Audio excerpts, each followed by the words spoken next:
Oi, oi, queridas e queridos. É um prazer voltar a Mateus 13 e continuar com você a parábola do joio e do trigo. E para a gente aproveitar da melhor forma possível o tempo, nós estamos vendo do verso 36 ao 43 a explicação da parábola, que é uma resposta à pergunta dos discípulos, depois que Jesus contou a parábola, usando os substantivos e as simbolizações, pura e simplesmente, os discípulos não entenderam. E aí vem a ele, e depois que as multidões tinham sido despedidas, e já dentro de casa pergunta: escuta, explica-nos a parábola do joio. Aí eu disse a vocês como essas temáticas do mal atraem muito mais a atenção de todo mundo e dos crentes também, talvez até mais do que a gente imagine, porque aqui é manifesto, a parábola é do joio e do trigo.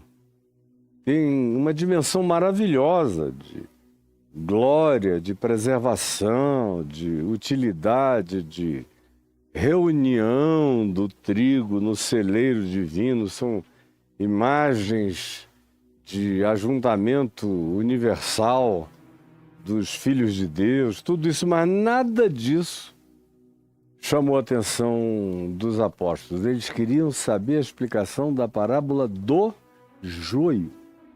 O trigo eles deixaram de lado. Parece que o trigo era algo que eles podiam take for granted, que era algo garantido. E não é. O grande negócio é ser trigo nesse mundo, porque a quantidade de joio que cresce na terra é absurda.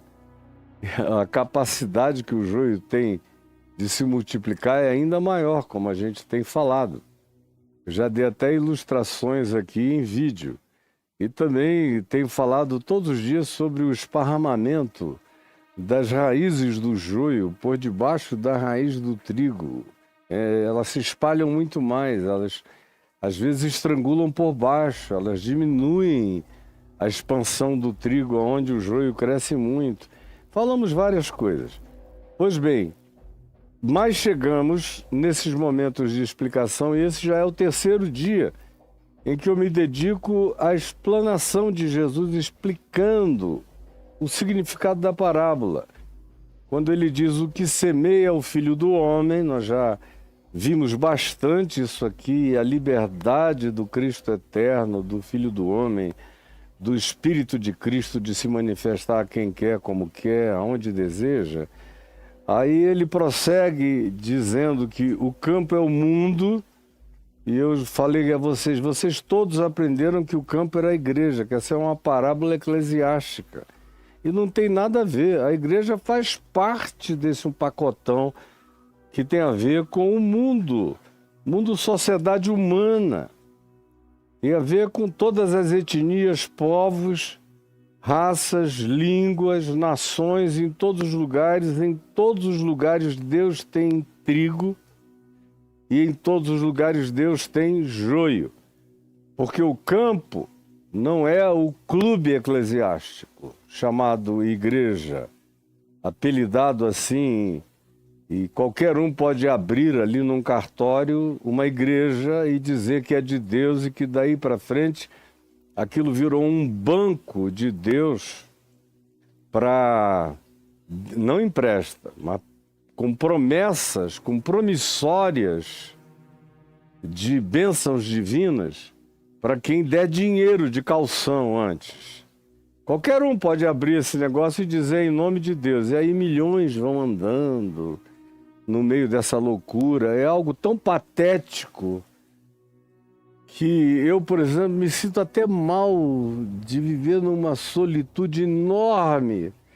Porque parece que toda vez que eu abro a boca para falar a respeito do assunto, eu tenho que denunciar a pateticidade desse conceito e da prática dele e da obediência a ele. E de repente, malandros viram ungidos do Senhor e sacerdotes autorizados para receber o dinheiro de Deus da terra.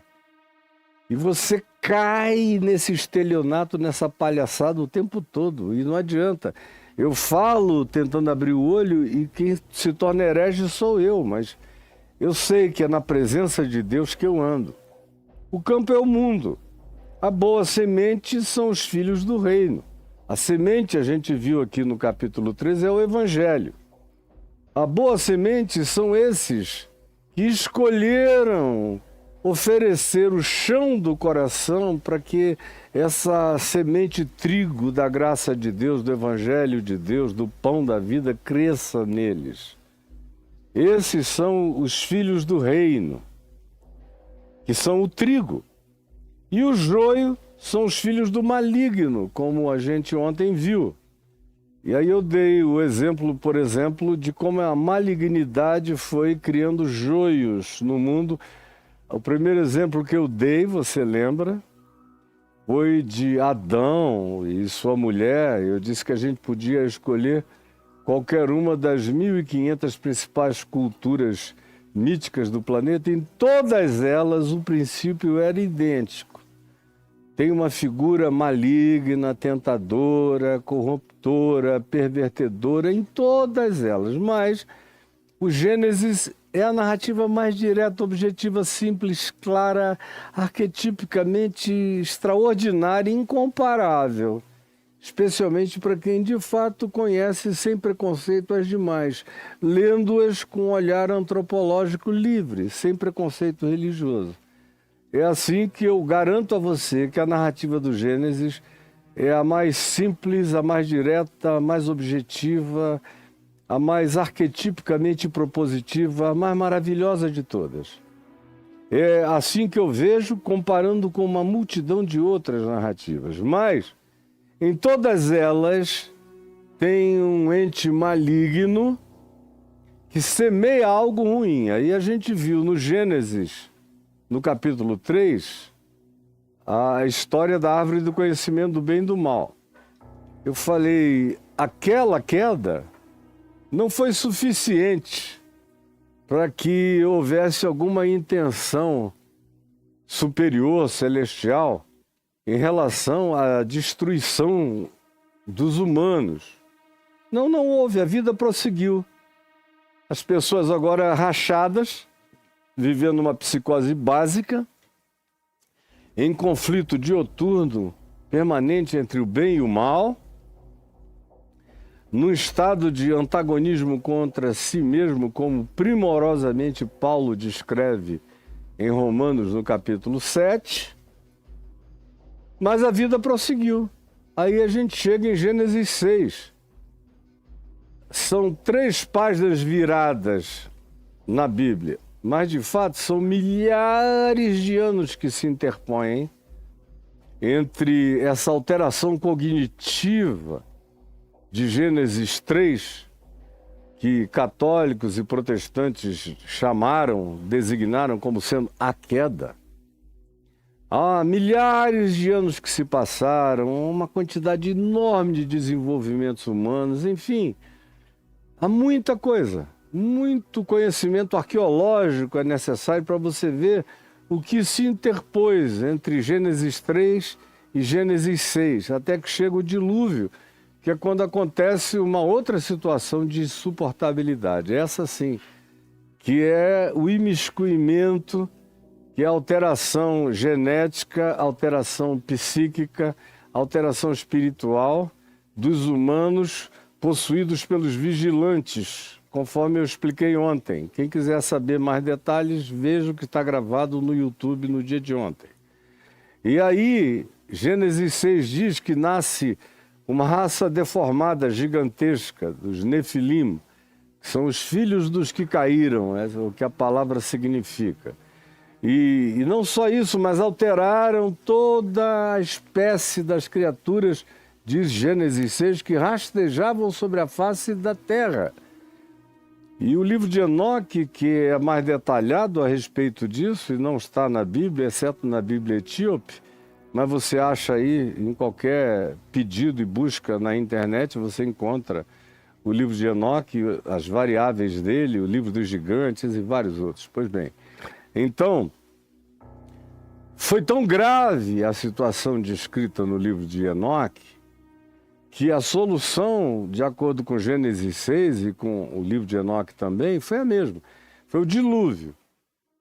O mesmo dilúvio você encontra com características básicas bem semelhantes, com personagens com nomes diferentes, com pequenas alterações, mas é a mesma situação de que, por causa da corrupção do gênero humano, os seres das estrelas, ou seja lá como seja, cada cultura tem a sua designação, decidem acabar com o planeta, com a vida humana no planeta. Aí há uma compaixão que se estende na direção de pessoas retas. No caso bíblico, em Gênesis 6, é Noé, que é separado com a sua família para sobreviver. E em todas as culturas do mundo tem os seus Noés, os seus sobreviventes. A prova disso é que bem depois do dilúvio a gente vê no texto bíblico do Velho Testamento, em 1 Samuel, em 1 Reis, 1 Crônicas, a manifestação de que mesmo o dilúvio não foi capaz de eliminar completamente o remanescente daquela miscigenação perversa que aconteceu e alterou o significado da existência animal, da existência humana, da existência consciente. Nessa queda patrocinada pelo conluio, pelo coito, pelos matrimônios, pelos vínculos, pelas alterações genéticas, pelos experimentos loucos descritos minuciosamente no livro de Enoque sobre o que aconteceu. Isso foi de uma gravidade que demandou um resetting da humanidade. E aí sobreviveriam só 8 na Arca de Noé, mas a gente vê que bem mais gente sobreviveu, porque a gente encontra gigantes que supostamente deveriam ter sido eliminados antes do dilúvio, sobrevivendo depois da narrativa de Noé e da Arca. Então, e aí eu prossegui ontem dizendo que esses filhos do maligno, primeiro, tem essa tendência que todos nós temos, carregamos, de nos inclinarmos para o mal, desde o fruto da árvore do conhecimento do bem e do mal, de acordo com Gênesis 3.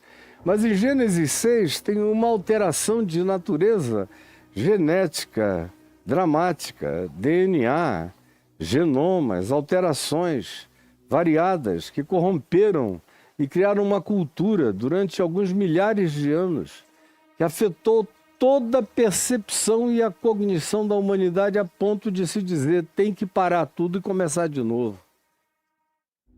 Só que esse parar tudo e começar de novo incluiu, e a Bíblia não faz a menor questão de descrever como é que esses outros seres sobreviveram e apareceram do lado de lá, mas não nega que eles apareceram do lado de lá e continuaram. Mas isso não é tudo. Porque os gigantes foram eliminados, os últimos gigantes, pelos homens de Davi. Tem o texto preciso da descrição disso aqui no livro de Samuel. Todavia, se diz que havia uma ação presente, sutil, invisível, inteligente, genial, de uma acumulação de conhecimento que a soma dos humanos todos não podem se comparar a dessa criatura e das demais criaturas semelhantes a essa, que recebe o apelido bíblico de Satã, de o opositor, de o inimigo, e que continua presente, vai crescendo em representatividade, até o ponto que a gente chega nos evangelhos. E nos evangelhos, esse Satã, que também tem outro apelido, Diabolos, o divisor, o que racha no meio, o que esquizofreniza, o que cria os conflitos, ou ele é o opositor ou ele é o esquizofrenizador dos desejos, é o fragilizador essencial de qualquer que seja a vontade boa dos humanos, é relativizada, é o relativizador de todas as uniões, é diabolos. Está presentíssimo na vida de Jesus. Jesus expulsa seres antagônicos sem dar maiores explicações, só chamando-os de espíritos malignos e os manda sair. Esses são mais fáceis de que em relação a eles se pratique libertação.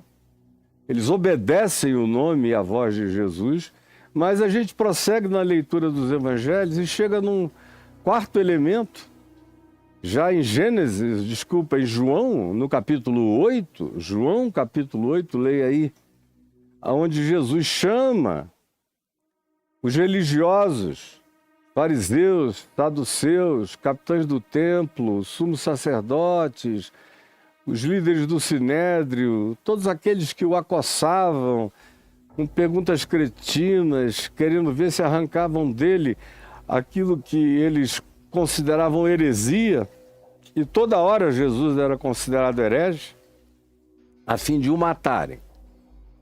Esses que você vê no início, dizendo agora nós cremos em ti, aí Jesus sabe que é papo furado. Quando começa a apertá-los, quando começa a dizer, bom, se vocês creem em mim, então tem um fruto que tem que aparecer. Vocês vão ter que dar fruto, porque senão, enquanto não derem fruto, são joio.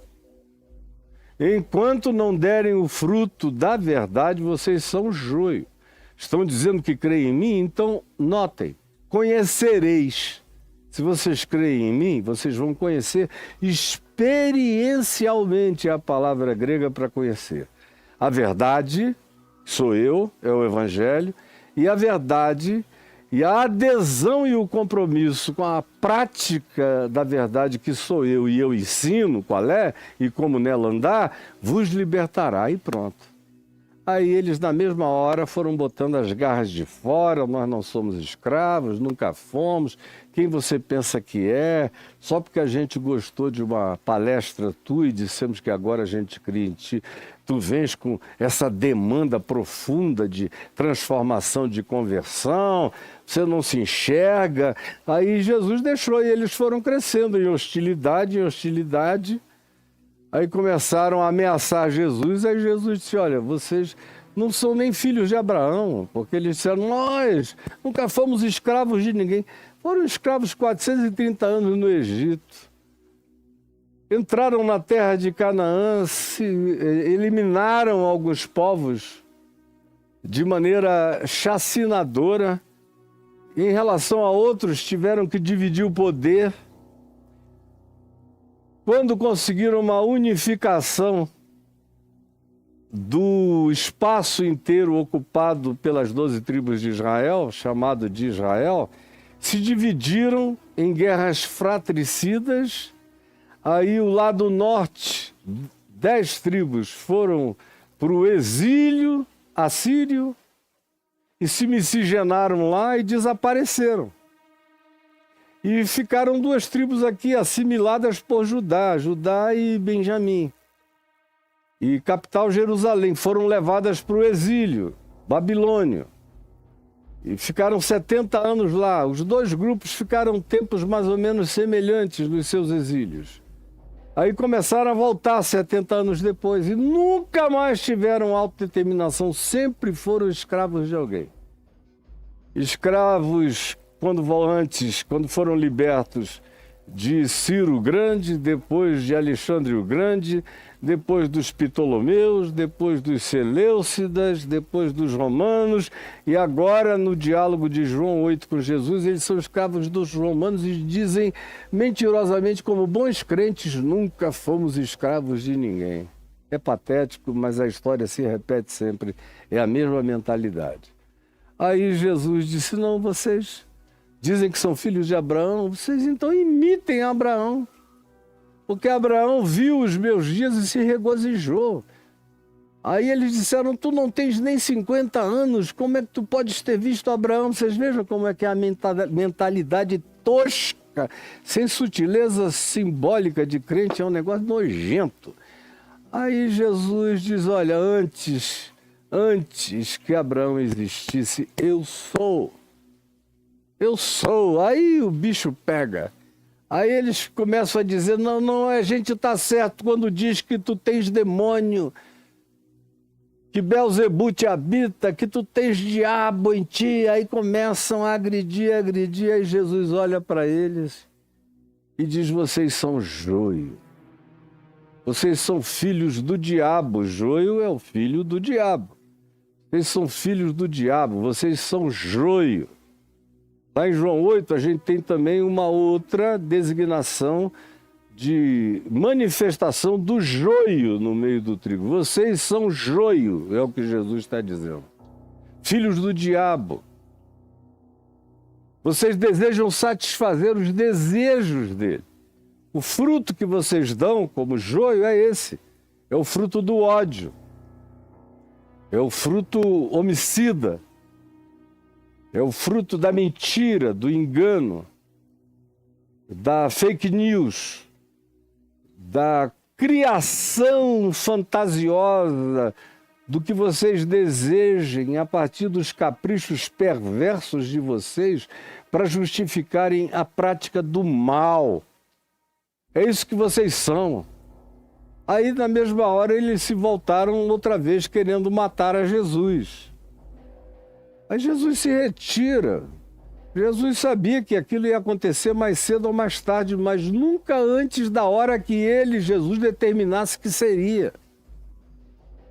Então, esses filhos do maligno, no Evangelho, preste atenção, no Evangelho, eles são os líderes da religião mais do que em qualquer outro lugar. Claro que esses filhos do maligno estavam presentes na terra inteira, estão presentes. O campo onde isso é semeado é o mundo todo. Estão presentes em todos os lugares. Assim como o joio está presente em todos os lugares do mundo, o trigo também. Mesmo que, como eu tenho informado, não tenha nada a ver com a informação do cristianismo ou a informação descritiva do Evangelho acerca de como Jesus foi, fez, ensinou, viveu e quanto tempo atrás. Tem muito trigo de Deus do mundo que nunca ouviu falar nem no nome de Jesus. Assim como está cheio de joio que nunca ouviu falar em Jesus e é pior do que o diabo nas suas práticas de maldade, de ódio, de homicídio, de mentira, de desconstrução, está espalhado pela terra. Agora, na religião, quanto mais alguém ascende no poder religioso de falar em nome de Deus, de se oferecer como representante autorizado de Deus e de demandar para si obediências dessa natureza, esse é joio registrado em cartório do inferno, você entendeu? Esse é joio registrado em cartório do inferno, de tão joio que é. E Jesus os identifica logo de cara. Religiosos, sim, completamente. Fanáticos, sim, absolutamente. Mas são diabo. E Jesus diz, vós sois filhos do diabo. E a grande pulsão de vocês é satisfazer esses desejos. Da mentira, do ludíbrio, do engano, do ódio, da incapacidade de perdão, da raiva, da vingança, das forras. São vocês, mentirosos, inventores de males, implacáveis, desafeiçoados, perversos, extremamente cheios de prazeres na iniquidade. São vocês, joio, filhos do diabo, semeados no mundo inteiro, a começar do ambiente religioso que se arroga a ser o ambiente sublime. É justamente aí que os satanases nascem, que os lúcifers desabrocham. É nesse ambiente do supremacismo de glória pessoal que entes, anjos e humanos chamam como predicados de superioridade para si mesmos. Filhos do maligno. O inimigo que semeou é o diabo. A ceifa, que aqui no contar da parábola original, se diz que quando se descobriu que o campo de trigos estava cheio de joio, aqui entre os versos 24 e 30, um grupo de servos do dono do campo disse: olha só, de onde veio o joio? Tu só semeaste coisa boa. De onde é que veio o mal no campo, no mundo, na igreja? Ele, porém, lhes respondeu: um inimigo fez isso. Mas os servos lhe perguntaram: queres que vamos e arranquemos o joio? Queres que vamos e arranquemos o joio? Preste atenção nisso. Não, disse o dono do campo, para que ao separar o joio não arranqueis também com o joio o trigo. Deixem os dois crescerem juntos. Olha que política divina e que a gente acompanha na história humana. Não há praticamente nenhum dia no curso de anos e anos e anos e anos que, de algum modo, falado ou escrito ou pessoalmente, alguém não me pergunte: por que Deus não acaba logo com toda essa coisa ruim e deixa só gente boa na terra? É a mesma pergunta. Por que tu vais esperar o joio continuar? Tu queres que nós o arranquemos? Aí tem esses que se oferecem como arrancadores de joio. E esses aí aparecem mais do que em qualquer outro lugar nos ambientes superiores da religião. São os fomentadores, designadores, construtores, fabricantes de dogmas, de doutrinas, de catequeses. São os pais das morais, das etiquetas que supostamente definem quem é trigo e quem é joio. É tudo invertido em relação aos princípios de Jesus, completamente invertido em relação às práticas de Jesus. Jesus andou com gente que esses que aqui se arrogam a serem os separadores do joio em relação ao trigo, Jesus andou com gente que eles desprezaram e Jesus viu naquelas pessoas trigo ao invés de ver joio. Em meretrizes, em pecadores, em publicanos, em gente irreligiosa, em gente distinta. É só ler o Evangelho, gente que não quis nada com religião a vida inteira. Jesus teve prazer nessas pessoas, comeu, bebeu, andou com elas, se divertiu com elas, pregou a elas, ensinou a elas, e elas o acolheram. Continuaram não gostando de sinagoga, nem de levar bichinhos para matar no templo, nem davam o dízimo, nem nada, mas amaram Jesus, amaram o Evangelho, seguiam o ensino dele, aprenderam a perdoar, deixaram um estilo de vida no qual andavam por causa da sua absoluta desesperança, ignorância, autodesprezo e baixa autoestima. Agora, o amor de Cristo em Jesus os restaurou e trouxe à luz, à existência o que de melhor havia neles. Jesus enxergou neles trigo, mas os outros só enxergavam neles os desprezíveis. Por isso, queriam matar Jesus, por causa dos que, do ponto de vista da religião, pareciam joio e eram trigo. Enquanto esses, que de fato eram joio, que de fato odiavam, matavam, eram arrogantes, soberbos, supremacistas, racistas, perversos, cheios de acepção de pessoas, uma facilidade enorme para dar peteleco e acabar com a vida dos outros como se fossem nada. são esses aos quais Jesus chama de filhos do diabo. E que são justamente os líderes da religião nos evangelhos. Mas fora dos evangelhos, essas pessoas em geral gostam de posições de poder. O joio gosta de ter poder. O joio gosta de mandar. O joio gosta de separar, de dizer quem é quem. O joio gosta de arrancar o outro em nome de que está fazendo isso para limpar a terra do joio. O joio é altamente ideológico, politicamente falando. É dogmático, ideologicamente falando. É cheio de certezas. Julga segundo a aparência, não conforme a reta justiça. Só vive da cara para fora, esse é o joio. E se oferece para arrancar.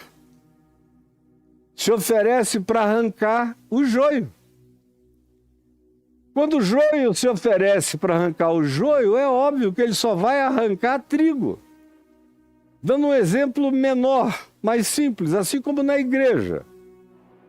Igreja congregação, igreja agremiação, igreja clube religioso, que é o que vocês frequentam.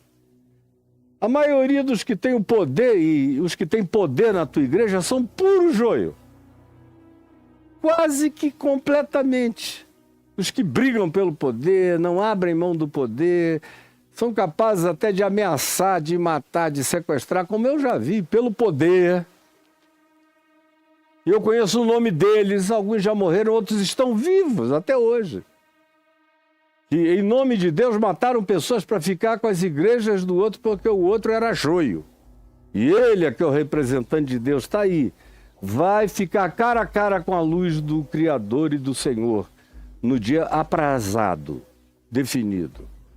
O joio arranca trigo.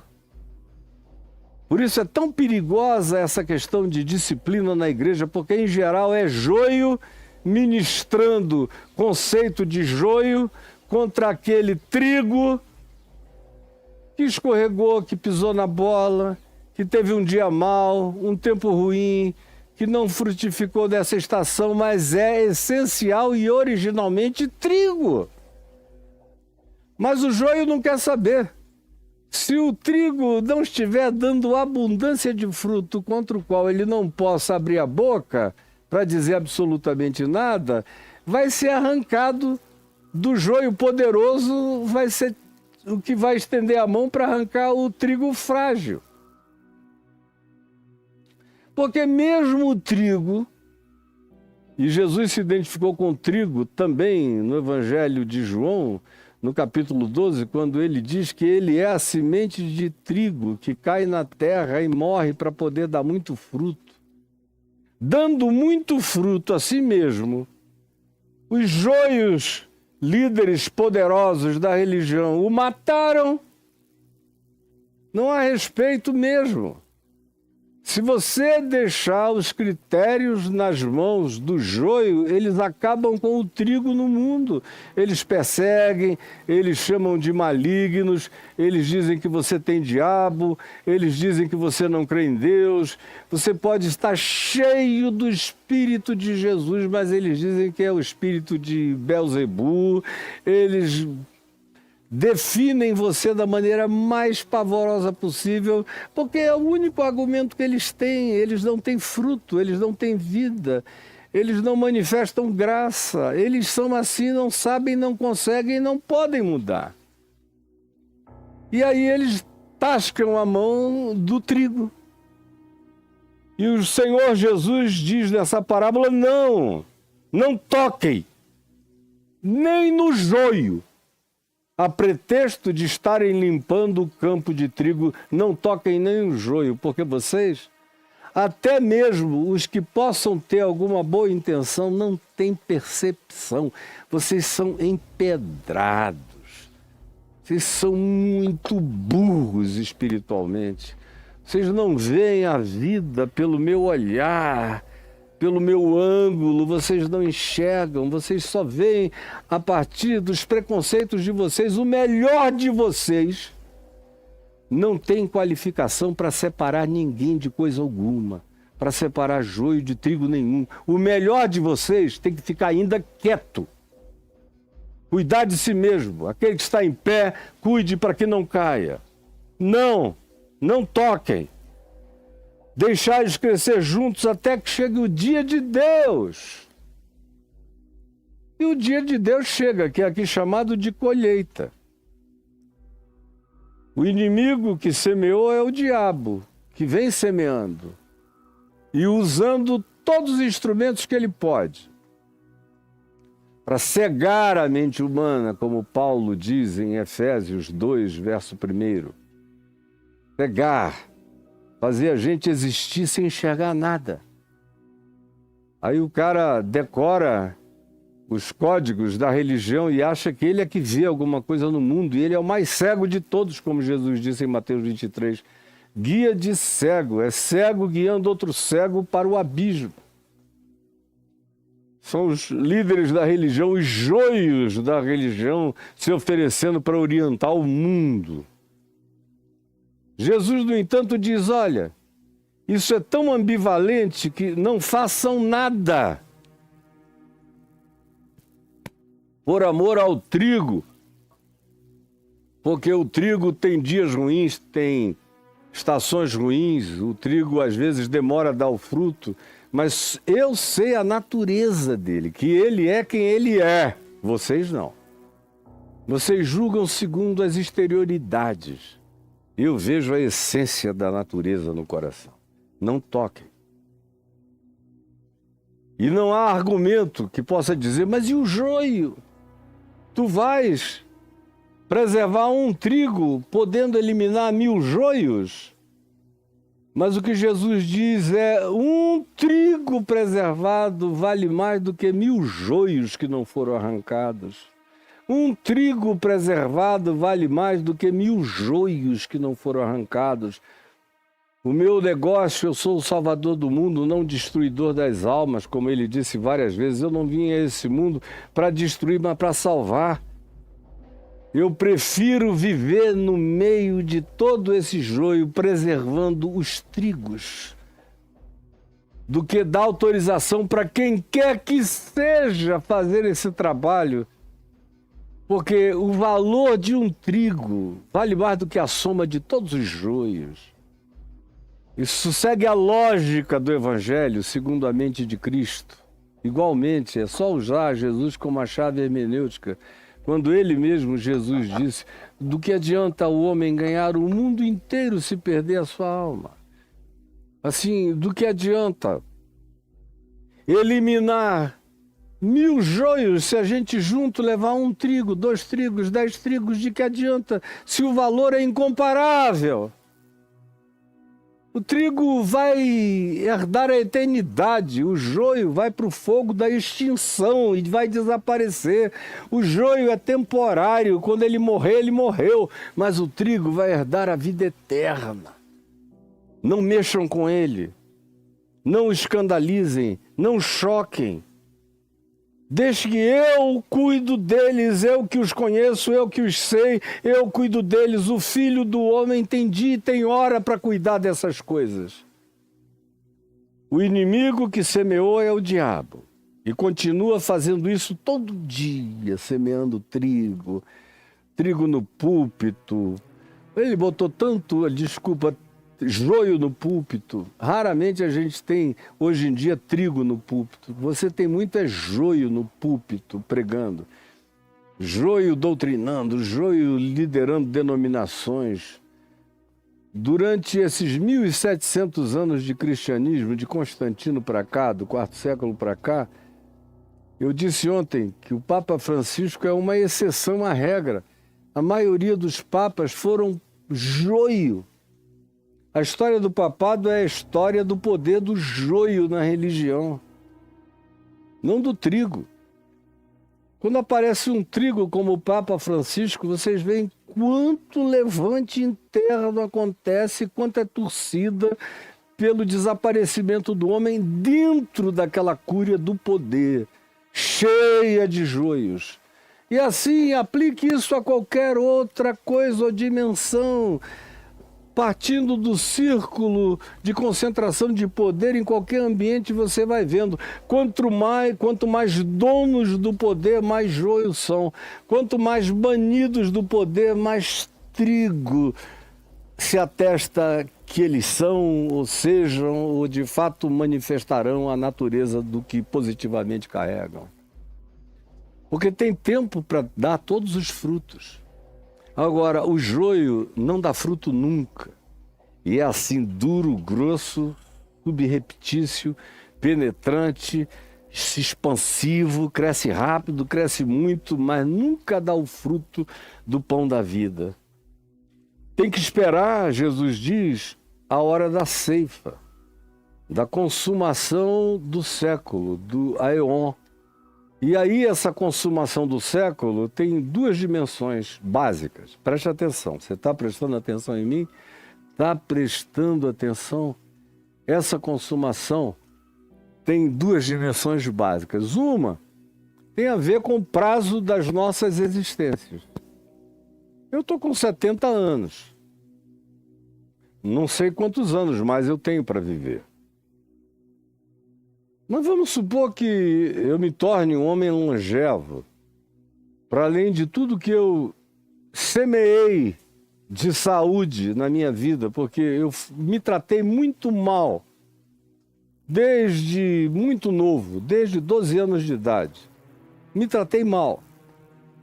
12 anos de idade eu comecei a fumar cigarro, com 13 eu comecei a fumar maconha, com 13 eu comecei a tomar anfetamina, metanfetamina, com 14 eu já tinha entrado nos ácidos, já estava batendo em muita gente, brigando para todo lado, descendo o cacete, não tinha respeito por nada, tudo que eu queria era cultuar o meu umbigo e viver revoltadamente na minha geração, escandalizando até os revoltosos da minha geração. Quem quer que tenha convivido comigo, tanto em Manaus, quanto em Niterói, quanto em Copacabana, sabe que não há um pingo de superlativo em tudo que eu estou dizendo. Até que Jesus entrou na minha vida. Aquele glupt da graça me virou ao contrário. E eu estou aqui há 51 anos tomado por essa paixão. Mas vai chegar o dia em que eu irei. E como eu estava dizendo, eu não sei quais são os prazos da minha longevidade. Eu posso ir hoje, posso ir daqui a um ano, 10 anos, 20 anos. Mas supondo, como eu dizia, que eu me torne longevo, que eu chegue, por exemplo, aos 90 anos de idade, vai chegar o dia da consumação dos séculos para mim. No dia em que os meus olhos fecharem definitivamente para esse mundo e eu olhar o Senhor da glória, o Rei da luz, o Pai dos Espíritos. Esse que é aquele a quem eu amo, sigo e sirvo. Chegou o dia da consumação para mim. E eu vou ser colocado nos celeiros da glória divina. Por causa de Jesus. Só por causa de Jesus. Mas também esse dia vai chegar para outros, vai chegar para você. Esse prazo, cada um conhece no curso da sua existência. Essa consumação tem sua escatologia vinculada, em primeiro lugar, ao prazo da sua existência terrena. Quando chega o dia de você ser pesado, medido, avaliado. E aí você é colocado no celeiro da graça, você é recolhido aos páramos da misericórdia e do amor divino, ou então você é atado em feixes e queimado no fogo. Mergulha na extinção e já era, acabou para você. Tem uma segunda dimensão dessa consumação do século e que carrega uma perspectiva que parece ser afastada cronologicamente muito mais do que esse juízo que cada um de nós pessoalmente conhecerá quando chegar esse dia da virada dimensional, de deixar esse corpo de morte no espaço-tempo e partir para outra dimensão. É quando uns irão e outros não. outros serão atados para o fogo. Mas do ponto de vista de uma escatologia projetada, tem uma segunda dimensão, que é quando todas as verdades dos corações de todos os homens, que já serão conhecidas pessoalmente e individualmente por cada um na hora dessa virada e dessa passagem, serão revelados a todas as consciências universais. Todas as consciências universais em todas as dimensões. Esse é o dia aqui designado como a consumação do aeon, consumação do século, consumação da era. E é só aqui, e tão somente aqui, preste atenção, que para o mundo a relação, a diferença entre esse julgamento individual e a consumação do século coletiva e universal é que é só aqui, então, que o mundo será um mundo de trigo e não mais de joio e de trigo. Haverá um tempo em que a terra conhecerá paz. Haverá o tempo em que o planeta será o planeta trigo de Deus. Será o planeta pão da vida. Será o planeta sem fome. O planeta sem lágrimas. O planeta sem guerras. O planeta sem fome de poder. O planeta solidariedade. Será o planeta misericórdia. Será o planeta graça. Será o planeta Jesus, será o planeta Cristo, será o planeta Deus, será o planeta da bondade, será o planeta da Gaia que vem a parir o novo homem em Cristo Jesus, o nosso Senhor, só nesse momento da consumação dos séculos. Por enquanto, a gente conhece quem a gente é quando parte em Deus, eu já sei quem eu sou, você pode saber também hoje. Agora, o joio em geral não se enxerga nunca. O joio sabe que é joio? Frequentemente ele jura que o joio é o outro. Ele não, porque ele tem poder. Para ele, o trigo é que é um ser desfavorecido. E ele olha para todo mundo que não tem o poder que ele tem como coisa desprezível. É por isso que, frequentemente, o trigo é mais poderoso na sua manifestação histórica contemporânea. E o joio tem esse poder e essa ambição. E o trigo vive da produção do fruto. E ele sabe que ele é visto por Deus e é conhecido por Deus. O joio não, o joio quer dominar e pisar em tudo. O joio é patrono da teologia do domínio. O joio quer controlar os governos do mundo. O joio quer sobressair sobre tudo e sobre todos. Por isso não dá para você olhar em volta e não perceber que o que se chama de igreja no planeta Terra está lotado de joio, liderado por joio, controlado por joio, e o trigo é um sobrevivente aí dentro também, embora haja muito trigo do lado de fora disso tudo. Como já se disse antes, que Deus tem muitos os quais a igreja não tem, e a igreja tem muitos aos quais Deus nunca viu. Isso nada mais é do que o que Jesus afirmou recorrentemente, várias vezes nos 4 evangelhos. Pois bem, esse dia inevitável chega. Chega aqui no prazo das nossas existências, vai chegar para você, vai chegar para mim. E chega na manifestação coletiva universal da transformação planetária. Quando então o joio será separado do trigo por seres de outras dimensões, aqui chamados de anjos. Não são papas, não são apóstolos, não são bispos, não são santarados de nenhuma natureza ou de nenhuma religião. Não, graças a Deus. São anjos da luz. Anjos das dimensões da glória. Anjos que não se satanizaram. São seres multidimensionais que têm prazer na glória e no serviço a Deus, à criação, a toda a criação e a todas as criaturas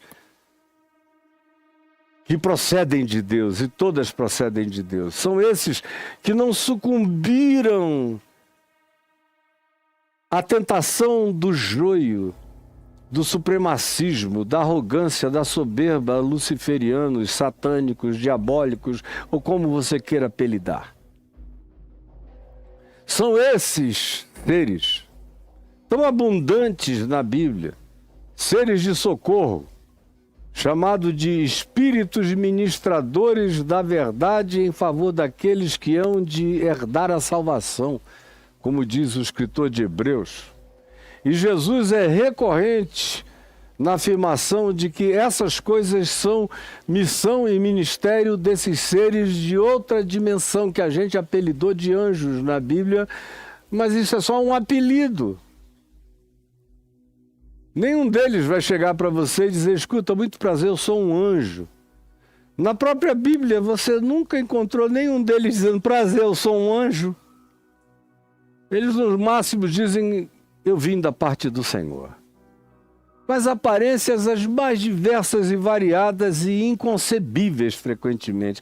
Mas são esses seres que haverão de visitar de maneira definitiva, visível, abundante e inequívoca o planeta com a missão de separar esses seres de outra dimensão, apelidados por nós de anjos, que virão de acordo com Jesus e que recebem a missão de separar, estão presentes hoje, invisivelmente entre nós, para todo lado, esperando o dia e a hora.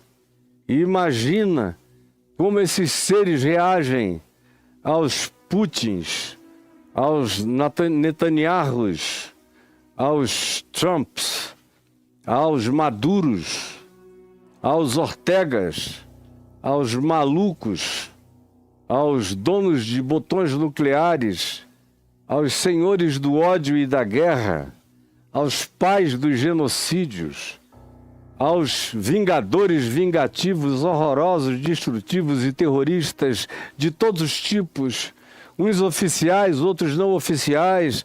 Tem os estados terroristas oficiais e tem os movimentos terroristas não oficiais. Todos eles são puro terror. Tem os políticos do egoísmo, que são a maioria, das vantagens, das negociatas. O Congresso está cheio de joio, tem muito pouco trigo ali. Os governos estão entupidos de joio, tem muito pouco trigo ali. A liderança mundial é quase toda ela feita de joio, tem muito pouco trigo em ação. Mas vai chegar uma hora em que não é a ONU, nenhum crescimento religioso tampouco, mas as próprias dimensões maiores e mais elevadas e superiores que descerão de acordo com Jesus, não eu, de acordo com Jesus. Eu não tenho nenhum problema de fazer minhas as palavras de Jesus e de crer até o talo no que Jesus disse. Que virão e separarão. E aí haverá novo céu e nova terra no qual habita a justiça. Antes disso, deixai-os crescer juntos, é o que Jesus diz, o joio e o trigo. O joio vai continuar manifestando o fruto não visível da sua maldade, que só é percebida pelos seus atos, pela sua natureza intrínseca.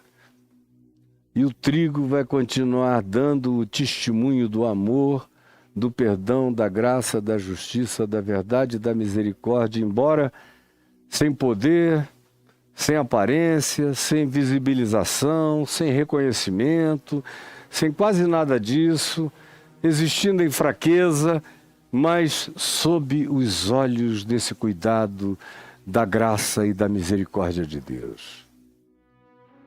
Eu vou chegar aqui nesse final quando se diz o seguinte: mandará o Filho do Homem os seus anjos.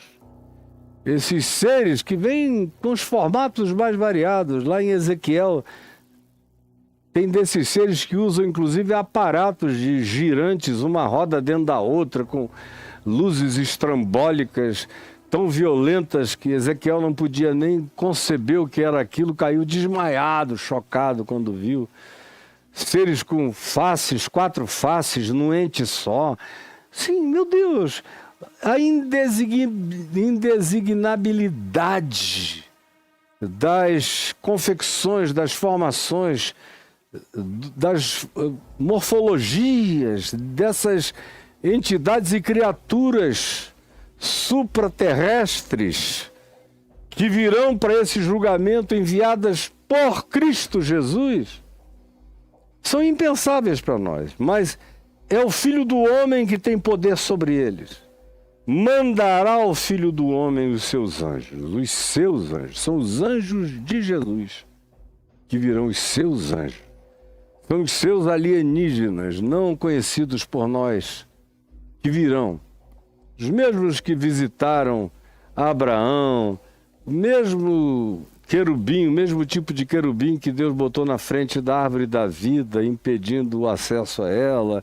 Os mesmos que estão superabundando no Velho Testamento para lá e para cá. Praticamente não existe Velho Testamento sem anjo, sem esses seres de outras dimensões. Em todos os episódios eles estão lá. Assim como nos evangelhos também. Com mais descrição, porque no evangelho quem aparece sobre excelente e como um sol da justiça é Cristo Jesus. Mas são os anjos que vêm servi-lo, são os anjos que o assistem.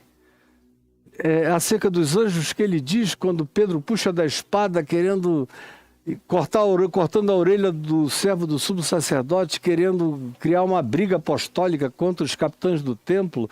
Jesus disse: parem com isso, vocês não sabem de que espírito vocês são até agora. Eu não sou assim. Eles são assim, não eu.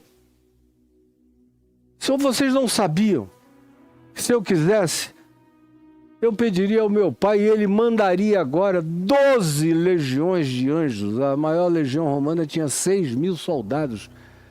12 vezes 6.000 anjos, cada anjo valendo mais do que o exército romano inteiro. Então o problema aqui não é esse. Eu tenho os meus anjos, mas é a hora das trevas.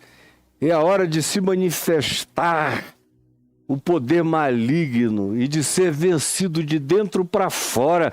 É a hora de eu ir até o intestino do inferno e virar isso do avesso e trazer a revelação dessa maldade à luz. Esse é o tempo presente. Quietos vocês. E eu não preciso que ninguém me defenda. Eu tenho os meus anjos que ajuntarão do seu reino, do reino de Deus, do qual eles também fazem parte, todos os escândalos, os que vivem para escandalizar especialmente são os mencionados aqui. Os escândalos do ponto de vista de Jesus, você vai ver, são os que maltratam criancinhas, matam crianças, esmagam órfãos, viúvas, pobres, necessitados, exploram os trabalhadores no seu ganho de salário, deixando-os na miséria. Só estou falando o que os evangelhos usam na associação da palavra escândalo a ocorrências mencionadas por Jesus. No evangelho, os escândalos são isso. Ele não menciona nenhuma adúltera, nenhuma prostituta, nenhum pecador, não. Os escândalos são esses que chegam com o poder de esmagar os outros. Os que mais praticam os escândalos diabólicos no planeta Terra são os detentores de poder, que praticam a iniquidade, que impõem contra a equidade, contra a verdade, contra a justiça, escrevem suas leis de prazer, de hedonismo, de caprichos, de falsos direitos e impõem sobre os homens. Esses são os grandes escândalos. São aqueles que fingem que são gente de Deus e são operadores de malignidades, manipuladores da ingenuidade humana, da simplicidade humana, que lotam as lideranças da religião e da política no mundo inteiro. São os grandes escândalos. Virão esses anjos, os meus anjos, disse Jesus, e ajuntarão, reunirão todos os escândalos. Será a reunião de todos os escândalos e escandalosos e maldosos da história humana de Caim até o dia de hoje, usando uma linguagem arquetípica da Bíblia. Todos os escândalos. E os que praticam a iniquidade. Ou são os promotores dos escândalos contra os indefesos, e são os que praticam ávida e prazerosamente a maldade, a iniquidade, e se alimentam disso. Sim, virão os meus anjos de Jesus, os meus seres multidimensionais descerão, reunirão e lançarão os escândalos e os praticantes da iniquidade por deliberação e decisão de vontade na fornalha acesa, que é uma outra linguagem arquetípica de Jesus e do Novo Testamento e dos Evangelhos. E ali haverá choro e ranger de dentes. Choro sem lágrimas. Ranger de dentes sem arrependimento. É o ranger da raiva. Nem nessa hora o arrependimento visita a mente e o coração dessas pessoas. Nem nessa hora. Eles ficam com raiva de Deus, com raiva de seres de outras dimensões, com raiva do juízo, com ódio. Mas elas foram longe demais, andaram para além da possibilidade de voltarem atrás. Isso é trágico saber que existem humanos que se tornam de fato e legitimamente diabos. Aí Jesus conclui dizendo, então os justos, só então, nunca antes, resplandecerão como o sol no reino do seu Pai. Só então. Até então será diferente. É o joio que vai ser coroado, que vai dar as cartas, que vai gritar, que vai mandar para todo lado. O trigo será acachapado. Mas vai chegar o dia. Vai chegar esse então. Os justos resplandecerão como o sol no reino do seu Pai. Quem tem ouvidos para ouvir, ouça. O TikTok já foi e a gente para aqui. Senhor Jesus, eu te peço que essa palavra, parábola, verdade simplificada, ilustrada, manifesta para quem queira entender, porque não há desculpa nem pretexto em relação à compreensão. Quem quer que seja pode dizer que não quer, que não aceita, que não gostou, mas nem por causa disso vai mudar qualquer coisa. Esse dia chegará. Essa hora é inapelável. E esse juízo é inadiável. E o poder que os executará é invencível. Ajuda-nos por amor, graça, entendimento, compreensão e pureza de arrependimento, de metanoia, de mudança de mente, de vida, de conceito, de percepção e de olhar, nós nos voltemos para Ti, dando o fruto do trigo plantado pelo Filho do Homem, pelo Cristo eterno. Em nome de Jesus. É o que eu te peço. Amém e amém.